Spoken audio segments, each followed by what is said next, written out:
Hey everyone, it's Michael Zipursky, and welcome back to another episode of the Consulting Success Podcast. Today I'm here with Cali Yost. Cali, welcome. Oh, nice to be here, Michael. Thank you for having me. Yes. So I thought where we'd start the conversation today is take us back in time a little bit before you started your consulting business. What were you doing?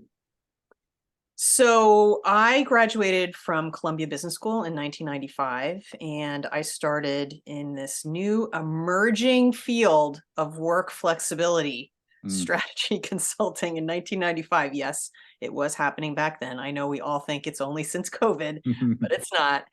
And I worked for a think tank, which is where this all very much started. It was very academic, cutting edge, small think tanks were looking at it. And I worked for the very, very early stage thought leaders in this space and realized I didn't really think the way we were approaching it was going to work. I had been a banker, a manager in a bank, frontline bankers I worked in that bank for 7 years, and I've been a manager for about 2. Okay. And I realized that for work to change, for it to be truly flexible, it had to actually be executed in the business. You can't just do a top-down policy, and that's kind of the approach they were taking. So I looked around. I tried to find other consulting firms that were doing this work, and they weren't. And I just thought, you know what? I'm going to have to go out on my own. And that's when I started my consulting practice in 1998 is when I began. So I have to ask you because academics are not, often known as being the most entrepreneurial, and so coming from that background, and then especially for those who are joining us who maybe also come from an academic background, how did you find, like, were there any advantages to that background in kind of the academic world and the think tank world, and at the same time, were there any kind of disadvantages or real challenges that presented for you?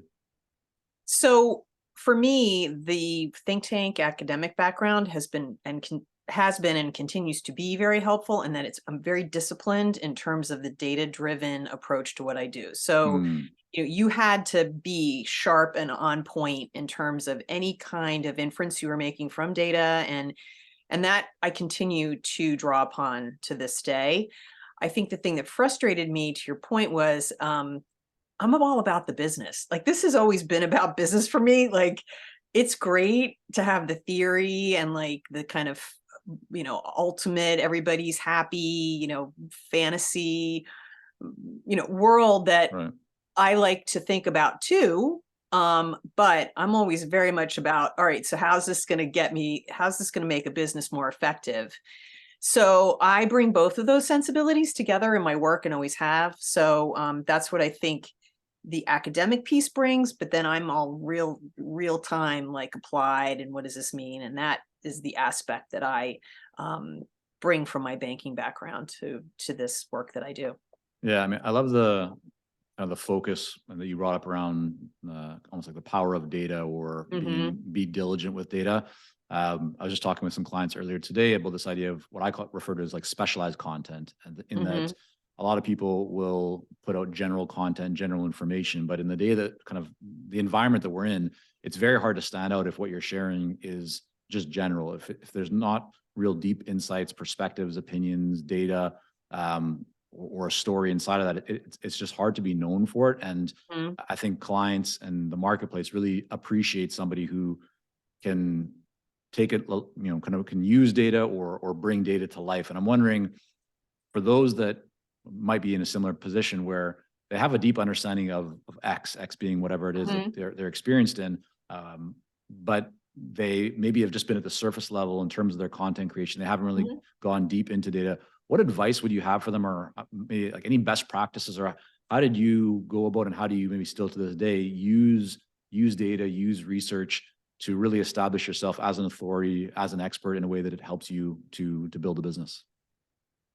So we started doing research around the current state of work flexibility back, gosh, our first survey 15 years ago, 12 years Mm, ago. And so I partnered with ORC International, which is now branded something else, but it's a reputable data house. And we went out and we did a survey of full-time US workers and how they were experiencing the ability to flexibly work and manage their lives. And I always use that data to reinforce what I know works in terms of executing a flexible work strategy. So I'll give you an example. There's always this theory that women were the most of the flexible workers pre-pandemic. That is actually not true. And it's how you and one of the things I try to say to people is how you ask the question. Okay. So for example, we would ask a question, where do you do most of your work? And there was an answer. I do most of my work from a remote location that is not on my employer's site. Doesn't matter if it's home, doesn't matter if it's a co-working space, doesn't matter. You're not in the actual office with everybody that you work with. Now, we found back 2018, 2015, a majority, like 1/3 of full-time US workers said they were doing their work from a remote location, not on their employer site. And of that 1/3, a majority were men, 1 women. And so I would keep raising my hand and say, I think we kind of think that most people who have flexibility are women. It's actually not true. So, again, this allows me to stand in my knowledge and point something out when maybe the rest of the world thinks it's something else. Right. And, I think it's worth it. It has always been worth it to me to make that investment in partnering with a data house that can get you that really solid data that then you can draw upon and use that to illustrate what it is that you do in terms of adding value to your clients. Yeah, I think that's a really it's a good perspective and great advice, because there's a lot of different ways that people can get data today, probably more than ever before. And I agree. I mean, rather than just saying like, this is my opinion or this is what I believe, if you can just back that up and say, well, like, here's what I believe, but here's why. And it's not just something that I've seen or that I've thought about, like this is actually happening. That's a very powerful message. It stands out as well because people are drawn to numbers, percentages, dollar signs, right? Things of that nature. So let's fast forward a little bit. So you worked this think tank, right? You had the experience also working in a bank in a managerial position. You saw that things weren't really working the way that you believe that they could. So you decided to, it sounded like, look for maybe other consulting firms. I did, because I thought somebody's got to be doing this, and they weren't. And that's interesting, right? In terms of now, all of a sudden, all the big firms are diving in, and it's like, hey, you were not doing this until COVID hit. And so that's why I ended up going out on my own. So you were quite early, right? That like the demand wasn't necessarily there, or wasn't maybe as present, certainly as it is today. So walk us through, what was that environment like for you from, a lead generation kind of like client perspective? Where did your first few clients come from? So I worked for sort of the White House, the kind of most prestigious think tank around these issues, which is Families and Work Institute, when I worked for them. And that gave me a lot of credibility in the market at the time. And so there were actually organizations, believe it or not, a lot of organizations, even before COVID, had flexible work arrangement policies in their businesses. And so I would find those organizations and those few leaders, really thoughtful, future-facing leaders, who were like, you know what, flexibility, we got to make this the way we operate, and these policies are not working. And so we understand that you have an approach that can help us operationalize this. So come and work with us. So I really focused on that small universe of forward-facing leaders who knew that was not going to work. And there were 2 drivers that were driving their vision. They were getting a lot of requests from talent for flexibility. They wanted to be able to offer that in a meaningful way that worked for their business, as well as attracting talent. And they saw that as a competitive advantage. And also workspace, interestingly enough. I know we're all talking about how workspaces are not coming back to the way they were pre-COVID. And leaders were already starting to say, I don't need all this space. Like, I don't have everybody coming in here. Like, on average, my workspace occupancy is maybe 65, 60% at any given time. We need to rethink this. And open office spaces are not working. So a lot of this was already happening, not a lot, but enough of it was happening where I would connect with those leaders and we would start to execute a more flexible operating model. That is where I focused my lead generation. And I will also say, and we can talk about this, I wrote 2 books. Mm. So we can talk about books. Yes. And So how important they are. let's put a bookmark into the book for a second. Yeah. We'll come back to it. Yeah. I really like how you weren't trying to go for necessarily a large market. You were focusing on, it sounds like, people who already were investing in this idea of flexible work arrangements. They were, and if they weren't investing, they were at least interested in it. Like, they saw the value in it. They were, as you said, kind of more future thinking leaders. So rather than trying to find or target your marketing, your outreach to people who were just leaders and trying to convince them and educate them, you were really focusing on those that already saw that, which is, I think, a really important distinction for everybody who's joining us right now. So a couple of questions around that. The first is, how did you identify which organizations and which leaders were future thinking and were more likely to be open to that conversation? Just talking to people and as I like to say, presenting, getting in front of groups and presenting. And in many cases, most of the time, getting what I like to call the slow clap, which is like, that is fascinating. Not going to do it, but good to know. Okay. Right, yeah. And then that 1 or 2 leader would come up afterwards and be like, okay, you are 100% right. And we have got to talk to each other because, right. And so you kind of have to just put yourself out there and say what you got to say. Where were you speaking? Sorry to interrupt, but like, where? Oh, God. Give us an idea of the kinds of places. Where wasn't I speaking? Industry organizations. Somebody would say, hey, this interesting person is, we should probably talk to her. Let's see what she has to say. I'm going to come back to the books in a minute. Managerial leadership conferences, there was always something, and usually the angle was through women, right? How do we attract and retain women? And about 10 years ago, I cut that. I was like, this is not about women. And so I would go in through that, but then say, this isn't about women. And I had my data and, the whole thing. So it was just where this topic around, whether it's diversity, equity, and inclusion, or women, or technology, workspace, flexibility. I just found, SHRM, the Society for Human Resource Management, conferences. Again, where are people just kind of talking about these topics? I had a little bit of a different angle, and people would say, come and tell us what you think. And that's so what it sounds like, so you're leveraging your network through the different Yep. connections that you have, number one. Even before that, you've kind of developed your perspective, which is backed by data. So you have a message Yep. that is different than maybe the standard that is out there, but it's supported by data, which is compelling, and therefore different organizations are actually open to hearing it because they like that kind of stuff. And then the third part there is that, you're presenting, you're getting in front of people, you're finding where are the places that my ideal clients are kind of congregating, and where can I then get in front of them? Was there anything else that you were doing at that time? That was an excellent recap. That was exactly what I did. I will say one thing though. Yeah. I was looking for the leaders who were going beyond flexible work arrangements. Okay. They were understanding that this is about the way we need to operate. We need to work across these different dimensions of on-site, remote, different times, leveraging technology. Like, they had a very much more comprehensive picture about work beyond the traditional work model. So those would be the people that would resonate to what I had to say and understood, yes, this is the future. We're going to go there, and I'm going to help you. They know I can help you get there. And at what stage of this journey did you write your first book? Okay.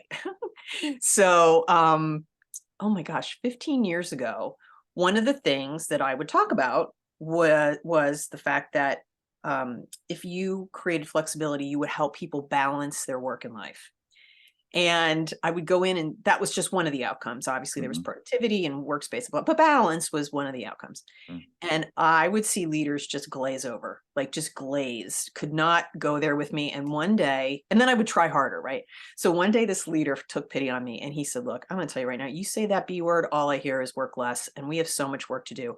And out of nowhere, I just said, you know what? It isn't about balance. It's about how you fit your work and life together and help people do that in a way that allows them to still contribute in the business and have that. And he just sparked up. He was like, oh, I get it. Okay, I have a work-life fit that works for me, but so and so. It was like night and day. And I thought, what just happened? And I rewound the tape, and I realized it was this concept of work-life fit. I just kept using it as a way to explain how you're going to benefit the organization and support your people. And I thought, okay, so we got to teach people how to manage their work-life fit, because the company can give you flexibility, but you have to go out and grab it and use it, right? So I wrote my first book because I couldn't find anybody out there talking about how to fit your work and life together, leveraging that flexibility that you would have at your workplace. So I wrote my first book, which was about how to do a formal reset, like formally change how, when, and where you would work with a formal plan. And when I went out and promoted that book, people were talking to me about, oh, but I need just like the day to day, like how do I walk my dog, or how do I, and I thought, okay, so the first book was about the resets. The second book was called Tweak It, and how to do the small shifts in how, when, and where you work. So that's the tweaks. So I had the resets and the tweaks, and that became the skill set for individuals.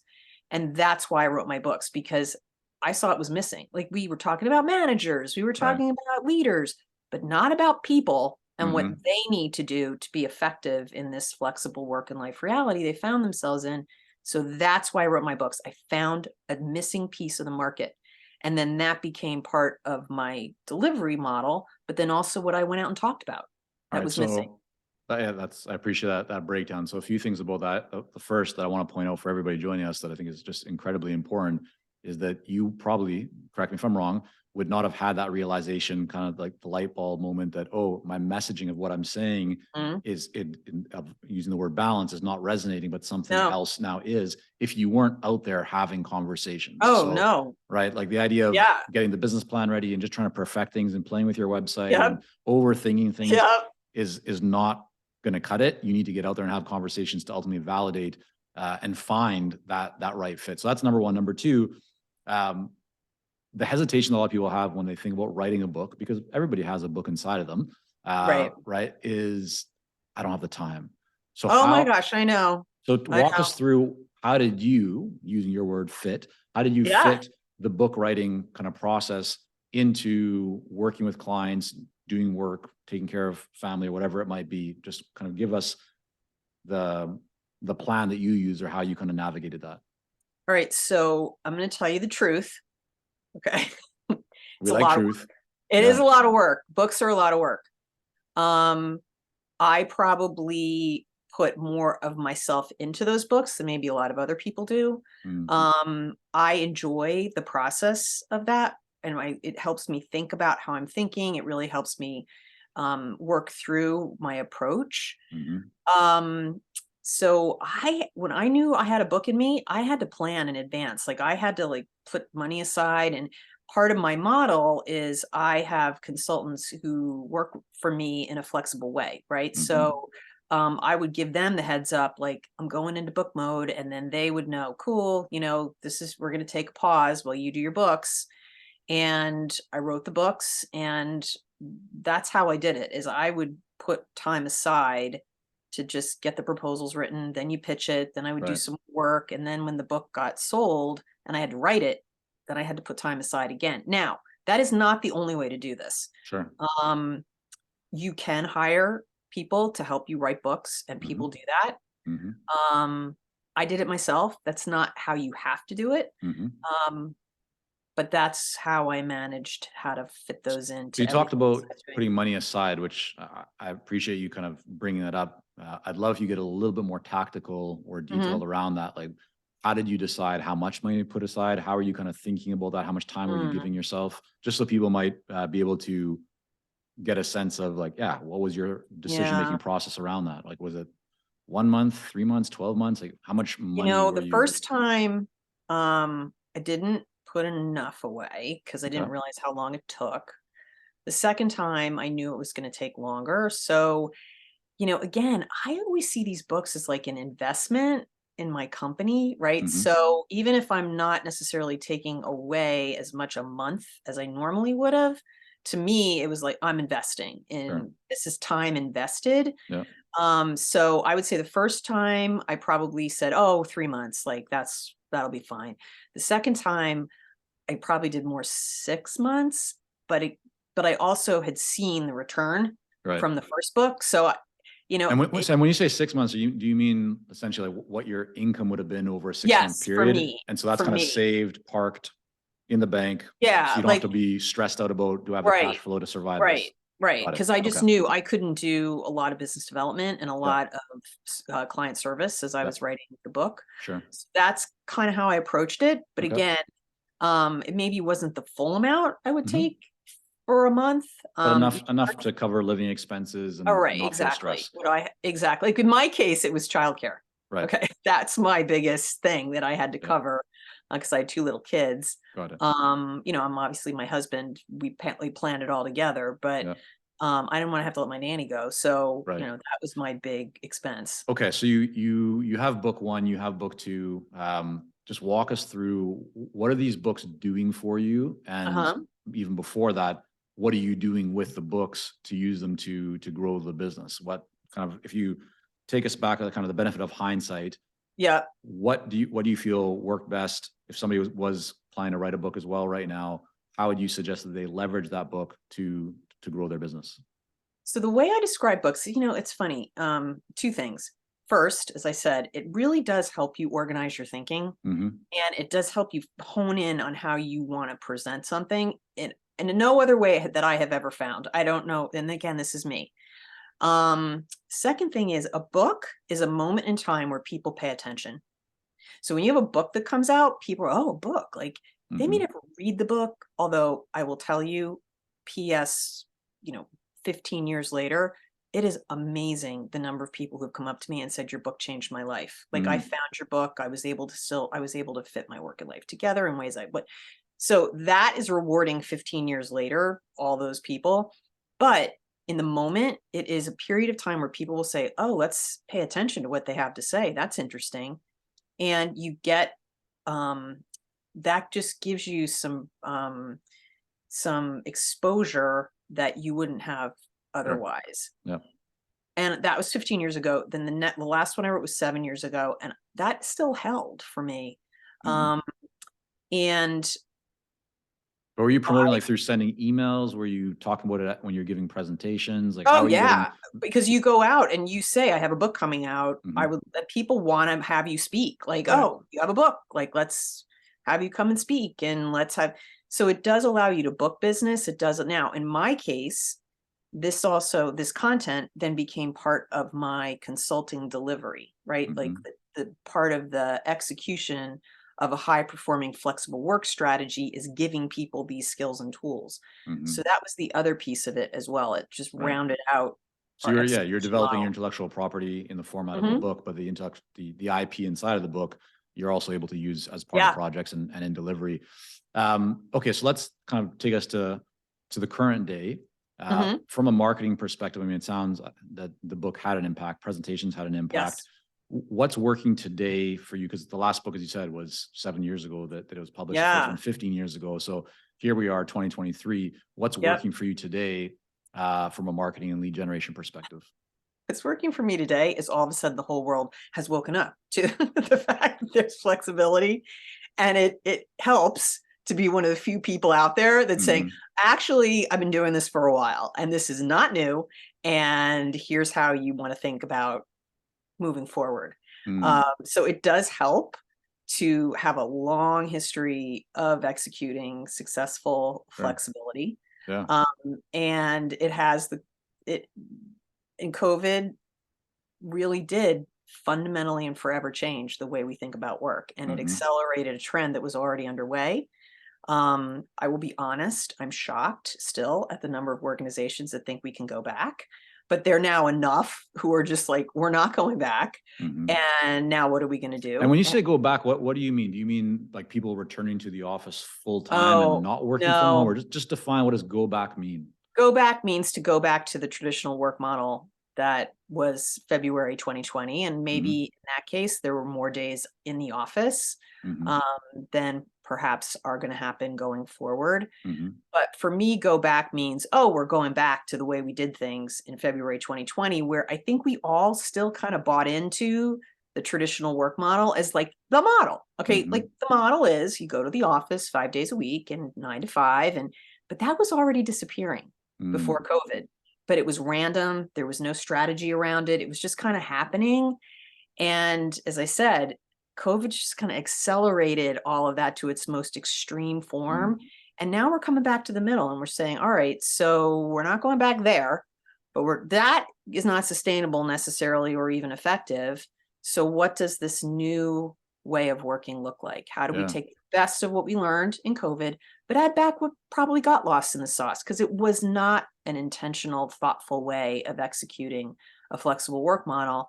So again, I'm finding there are leaders who are just like, we're not going back, but we got to move forward in a more intentional way. And what does that look like? And so what is the data telling you right now when you identify or kind of look at organizations that you've either studied or that you worked with who you feel are just really effective, achieving success, making things happen? What is that new model, or what does that kind of best practice model look like from a workforce kind of perspective? And I'm asking just from, maybe through the frame of number one, a consultant who is building a team and maybe they have 10 or 15 people, or maybe they're working towards that, or maybe, even more, but also the consultant that is maybe going in to work with organizations. I mean, just, if you could give us a little bit more kind of detail around what are those high performing, effective organizations doing in terms of from a structure perspective that you feel is, the future. So are you asking in terms of what they are doing to manage their own teams? Is that? Yeah, like, well, and what does that structure look like? I mean, is this, Okay. are they all virtual? Do they have, are It they depends. I mean, that's Okay. like, and I'm going to say this to you because we're all consultants here. Okay. That is like your worst consultant answer, but it is the truth. It really depends. It depends on your business. It depends on what you do. It depends on how you're sourcing your talent. It depends on, do your clients require you to be in person on site? I mean, I think we all have to remember a majority of workplaces, people have to be on site. That's still true today. Now, that does not mean that there can't be some degree of flexibility in terms of time or the way they structure schedules or what have you, but they have to be there. And so that is something to think about. So if you're a consultant that serves clients for the most part who have to be there, then you might have to be there. Right. Now, it doesn't have to be there all the time, maybe not, but there's an aspect of that you have to Yeah. think about. But to the consultant that, sorry to interrupt, I just want to clarify Okay. Yeah. for the consultant, let's say it does have a team and they're thinking about, well, what's the best practice for me? I want to make sure that we can, be effective. Should they be thinking about, so that they can work virtually, they might be working kind of on site?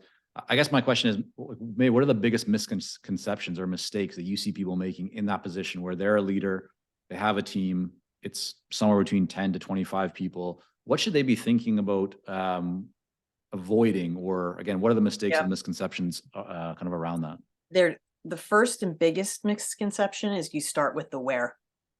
Start with days in the office. Don't do that. Start with the what. Start with the work. And then ask yourself, okay, based on what it is we need to do, how, when, and where do we do that best? And that's our foundational question for high performance flexibility. It's just, what do we need to do? And then how, when, and where do we do it best? You start with the what, then you look at the where. Because what happens is you start focusing on the where and days in the office. Okay, people show up, they're doing the same stuff they were doing when they weren't there, and they get disengaged. You're not intentional. It doesn't work. So, and I think with the consulting business, there isn't just an intent, there's just a basic flexibility there in many cases that you just then have to think about structuring so that you are serving your clients in the way they want to be serviced, but then giving people the flexibility to do aspects of their work that doesn't require them to necessarily be in an office. And really also making sure you are then finding the technology that enables that work and making sure it's being used effectively. Managers have to manage. They just do. And I think we may be moving to a world where we have to revisit whether you can just have some solid subject matter experts on your team who just don't love to manage, and that's okay. But you have to have people in managerial roles when people are working across these different dimensions who really are good at setting priorities, Mm-hmm. making sure people have the resources they need, coordinating across these different dimensions, and they themselves are comfortable with the Mm. technology. So those Why are is that some more key important levels. now? Like having the, because Oh, it sounds like you're saying that in this new model, uh-huh. and I'm resonating with what you're saying, but I want to like really clarify for the benefit of everybody. Hmm. How is that different in this, let's say, the new model, as opposed to the old model, Hmm. of having, let's say, subject matter experts, but then like it sounds like you're saying there's a real importance, a real key to having people that are they're able to manage maybe project management experience, their operations Hmm. focused. Why is that so important, kind of now compared to before? All right, I'm going to tell you what I believe, Hmm. Michael. You Let's you do it. can challenge me on That's what we're this. here for. There are Yeah. two things that I believe before COVID that are really important now. Managers weren't really managing great before COVID. Mm, When I would go into organizations, and my experience is it kind of covers every industry. Before COVID, I would go in and there'd be more remote work happening, more time flexibility, and managers would come up to me inevitably every project and say, "You know what? How do I know they're working? mm, I can't see them." And my answer was always the same. It's easy. How are you doing it now? Just mm-hmm. keep doing that. Blank stare. We weren't really managing. We weren't training managers to be Yeah, really effective for the makes most part. sense. Mm-hmm. And there are people who just don't like to manage. Okay, Right. they just don't. They don't like it. They're not good at it. And that has to be okay because in So the a lot of people that past, actually have like management, they had the manager label in terms of their title, but as you're saying, they weren't necessarily trained with a real focus on how to effectively how to manage how people, to affect, yep. teams. And Makes they didn't sense. really, maybe didn't like it. I mean, so Mm-hmm. we have to really make sure that managers have the skills, especially if they're managing people they don't see necessarily, or they're managing people they are working asynchronously with as well as Mm-hmm. in real time. That's a skill. So we have to train people. And the other piece of this is you have to be comfortable in technology. You have to understand how to use the technology that's available to you Right. to coordinate the work. Make sure you put some norms in place so people are all Mm, coming at it in the same way. We didn't do that very well before COVID. mm-hmm. And so again, this is all the things that when you're thinking about how you're leading your team in the consulting world, Mm-hmm. you want to start with the work, structure it in a way how, when, and where that work is happening to serve your clients and make sure you can access the talent that you need, Mm-hmm. but then ensure that people know how to manage Yeah. and they're using the technology. And also your workspace. Don't just get rid of all your workspace. I am seeing people make the craziest decisions around workspace right now when they don't even know how people are working. And so you're going to have to think about, what do I need in terms of physical space Mm-hmm. to enable this way we work Yeah. and support the things that we've identified happen better when we're in person, so that space is available.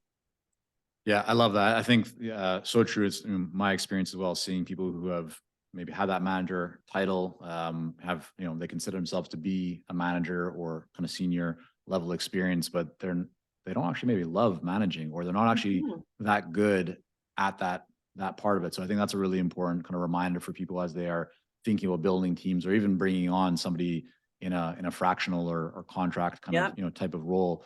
And then the other thing that you mentioned, which I think is huge, is focusing first on what instead of where. Because to me, that kind of signals the should be more on the outcome and Yep. kind of the result, and less on like the deliverable of where are we going to kind of do this. It's more Yeah. about what do we need to do to create success.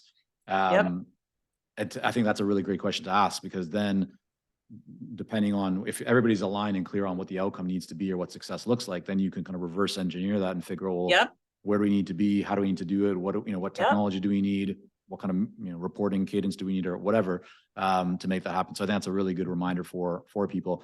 I want to ask you another question about this fit, because you've clearly spent a lot of time thinking about it and seeing Mhm. some of the best practices, as well as when things go wrong. So for you yourself, you're running a consulting business. You have Yep. team members, kind of a contractual type of structure and arrangement. You have kids, right? Family. Mhm. How do you manage your own life, Mhm. or kind of, I guess, like that, the integration of doing your work and growing a business at the same time? And I ask this because this is kind of a question that comes up for many of our clients as they are growing. And very often it's like somewhere where they're higher 6 figures into 7 figures per year. They're building a team, and it's like, hey, we're growing, we're doing well, but there's now just like a lot more going on. And on the business side, yes, I'm successful, but I'm starting to feel a little bit maybe drained or overwhelmed. How do I navigate that? How do I continue to grow the business? Because that's what I want to do. But I also want to make sure that I'm enjoying my life and spending time with my kids or elderly parents or whatever it might be. So I'm wondering, how do you think about that? And if there's any kind of best practices that you can share around it. So, in the early years of my consulting practice, I really did focus on those leaders that saw the future and were willing to do the work that I added value to, right? So remember, before COVID, that was a pretty limited universe. And so I managed to that. And I will say, I always got the questions when I would go into organizations like, gosh, you're so lucky you work for yourself. That must be so, there's some, I mean, I have some control over how, when, and where I work, but I still have clients, right? And I have to be even more thoughtful and intentional about when I shut down and what I'm doing. One of the reasons I wrote my second book is I would meet these people in organizations I called the work-life fit naturals. These would be people who come up to me and be like, why are you here? Like, this is just like brushing your teeth. I'm like, okay, it is not. And I'm going to tell you right now, you are unusual. So I studied them for years to learn their secrets, mostly because I wanted to know. I was like, how are you doing this? Give us the secrets. Okay, so here are the basic secrets. And I do this myself. Number one, they keep a shared calendar with all their work and personal to-dos in the same place. And why my book is called Tweak It is they break their priorities, their work and personal priorities, down into these small units, and they put them on their calendar. So if you find that there's something that's not happening, they're like, you got to break, put it on your calendar. And then just each week you go in and you make sure that you're prioritizing the things that really matter to you. And then my other favorite secret is they celebrate success. So I am so like high, I have like a high bar. If I didn't get everything done, I'd be like, well, you know what, forget it. Like, right. And they'd say, why are you doing that? Like, you got 50% done of what you wanted to get done. That's great. And then the next week you'll do something. So I celebrate success. I keep that shared calendar, and I really do try to intentionally make those things that matter to me happen. Now, the last 3.5 years have been insane. Okay. Just the level of opportunity and growth. And I have had to be very thoughtful again about each stage. Who am I serving? What do I want to be doing? What's missing? And I probably overdid it on the work part at certain points. You mean like taking on too much work? Too much, right? And so I've had to, there have been periods over the last 3.5 years, I've had to step back and say, you know what, either I'm going to take on another person or I'm going to think about exactly who I'm serving and make sure that I'm again resetting in that intentional way. But it's hard when you have it is great when you are a consultant to have control over your time, but it's hard. And how have you thought through that? So I think that's a great kind of question to bring up that a lot of people are considering or have considered. In order to grow, you either need to bring on another person or maybe more than one person, and that might be part-time, full-time, contracts, freelance, whatever. But like you need another brain and body, let's say. Then the other side of it is, well, if you're not going to do that, then you need to make changes inside of the business. Maybe it's systems or automations or structure, or maybe it's being more intentional or more restrictive in terms of what you say yes and what you say no to, or maybe you're increasing your pricing strategies. Or so how did you personally kind of think through that when you need or decided that you want to make that decision? What was the conversation kind of going through your mind, and ultimately which path did you take? So for me, again, it came down to where am I value adding, right? And so I'll give you a concrete example. There was a whole period of time where people were like, help us put our hybrid policy together. I'm like, I don't do hybrid policy. Okay. I come in and help you put in place a strategic, flexible operating model. Like I look at the work and then how do we do it? Like that's a whole other thing. And you know what? That's not what I don't do that. So I had to say, no, that's not what we do. And I had to really be disciplined about that. And it's hard. That's opportunity, right? You're like, oh, I can do that. That's Mm-hmm. easy. Right. But that's not where I add value. Right. My pricing structure, I definitely had to change that. And I In did in bring, what way? How do you change the pricing structure before you go on to that next one? um, I just, again, when you're executing, when you're looking more at how you are operating as an organization, that's a higher level strategy consulting Mm-hmm. process. And so I priced myself as a strategy level consultant. So you increase your fees.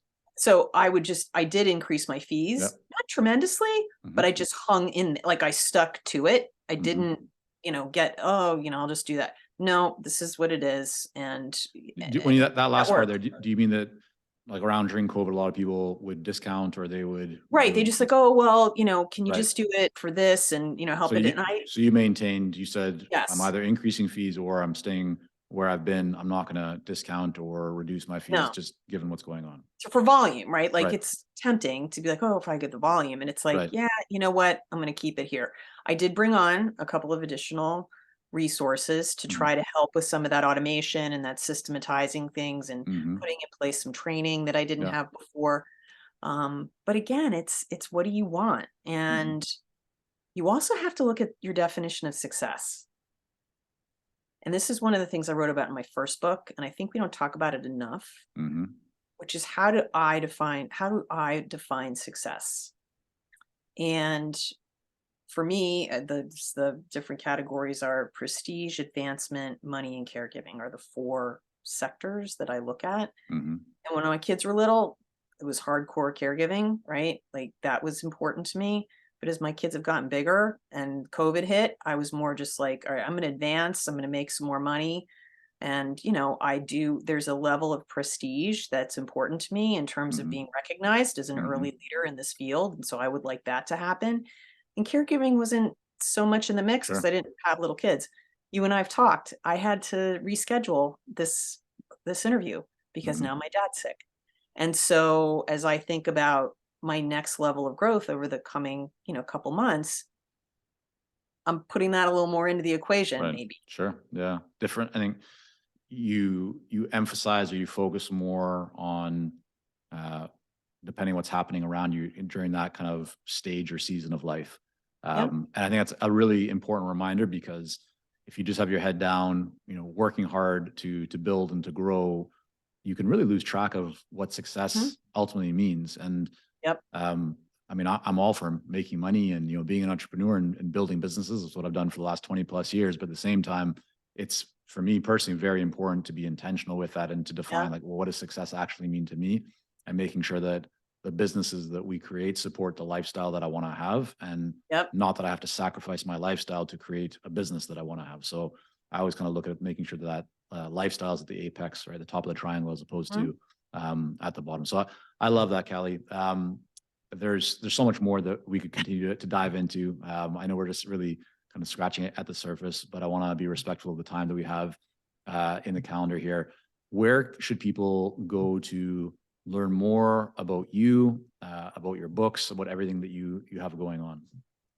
You can go to the Flex Strategy Group. So that's FLEXstrategygroup.com, and it's all there. My books are Work Plus Life, Finding the Fit That's Right for You, and Tweak It, and they're both available on Amazon.